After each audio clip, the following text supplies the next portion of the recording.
Hello, muntina so piule naute koi te bang hizong le hi chi video hin ve zo se MYSU minin kaza naw salam ka hin bolu ve ahong long ding 4 November apat il chan hu Moulkhang vangkho a FLT tournament French League tournament ding a in kichep ball si chi a hi le football to volleyball a hi koi te bang hizong le azaw nom chan hong zaw thi zu hi amun chu hi le Moulkhang Karbi anglong Assam hi in Assam gam mitai lo state dang ho Manipur Nagaland Mizoram mi hizong le azaw nom chan hong zaw thi hi details het be nom wa hi le achunga lam kai ho number hong ki koya hin contact ta win ka ki pa e chan jo hi tai.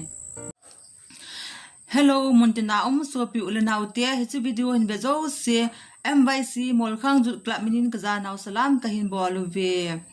hichi Moulkhang muna hi French League tournament ding a hi in ani kho chi hi a hi le October 4 akuna it chan hi ding a hi in koi te bang azaw nom chan hong zaw the ju hi amun chu hi le Moulkhang a hi tan Karbi Anglong district Assam state sung a hi